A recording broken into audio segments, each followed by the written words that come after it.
Triple Om Shanti. അടുത്ത കൃഷി. കാരണം നമ്മൾക്ക് ഈ തേങ്ങ നല്ലതാണ്. അപ്പോൾ ഒരു വീട് ശരിക്കും പറഞ്ഞു കഴിഞ്ഞാൽ 2-3 കുടുംബം ഉണ്ടെങ്കിൽ 2-3 തെങ്ങായാലും മതി. നന്നായി നോക്കിക്കഴിഞ്ഞാൽ 2-3 തെങ്ങിൽ തന്നെ കിട്ടും ആവശ്യത്തിനുള്ള തേങ്ങ, കരിക്ക്, ബാക്കിയുള്ള സംഭവങ്ങളൊക്കെ നമുക്കൊരു 3-4 തെങ്ങ്.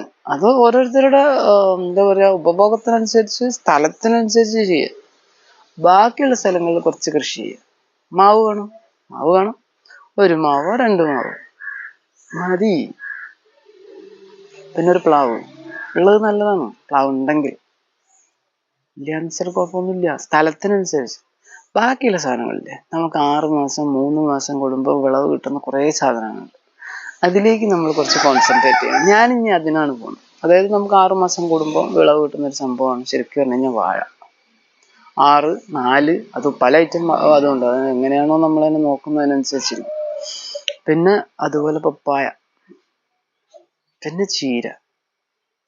ഈ ബാക്കി നമുക്ക് ശരിക്കും പറഞ്ഞു കഴിഞ്ഞാൽ ഇപ്പോൾ പാടത്തല്ലാതെ കൃഷി ചെയ്യുന്ന അരി, അതായത് നെല്ല്, അതിൻ്റെ ഒരു ഉൽപാദനമൊക്കെ സ്റ്റാർട്ട് ചെയ്ത് വരും. കാരണം തന്നെ നിലവിൽ ഇവിടെ ഉള്ളതാണ്. അതിനെ വീണ്ടും സയൻറ്റിസ്റ്റുകൾ വീണ്ടും അതിനെ ആ രീതിയിലേക്ക് ആക്കി തുടങ്ങി. അപ്പോൾ അത് നമ്മളൊന്ന് പരീക്ഷിച്ച് നോക്കട്ടെ. അങ്ങനെയെങ്കിൽ നമുക്ക് നെല്ലും ഉൽപ്പാദിപ്പിക്കാം, ഗോതമ്പ് ഉൽപ്പാദിപ്പിക്കാം, റാഗി ഉൽപ്പാദിപ്പിക്കാം. നമ്മുടെ ക്ലൈമറ്റ് നോക്കണം.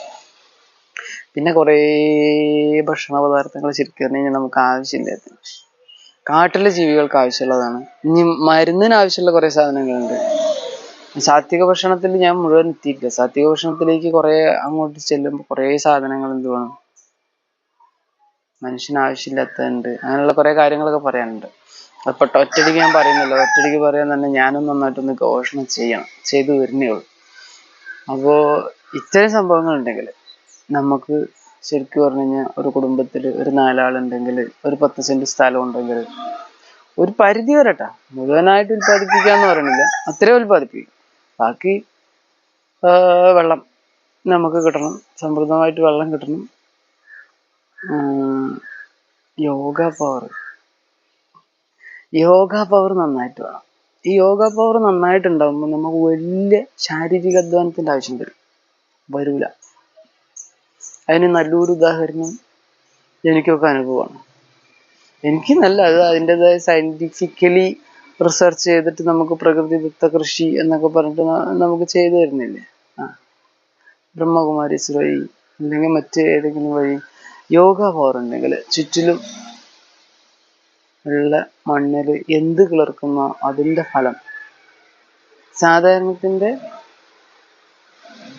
ഒരു വലിയൊരു ശതമാനം എമൗണ്ട്, 100% ഞാൻ പറയുന്നില്ല, സാധാരണ കിട്ടുന്ന ഫലത്തേക്കാൾ വലിയൊരു ശതമാനം എമൗണ്ട് ഇരട്ടി നമുക്ക് അതിൻ്റെ പവർ കിട്ടും. കാരണം യോഗ ചെയ്യുന്നൊരു വ്യക്തി, ജ്ഞാന യോഗധാരണ സേവ ചെയ്യുന്നൊരു വ്യക്തിയുടെ ചുറ്റിലും വലിയൊരു പ്രഭാവം സൃഷ്ടിക്കപ്പെടുക തന്നെ ചെയ്യുന്നുണ്ട്. ട്രിപ്പിൾ ഓം ശാന്തി.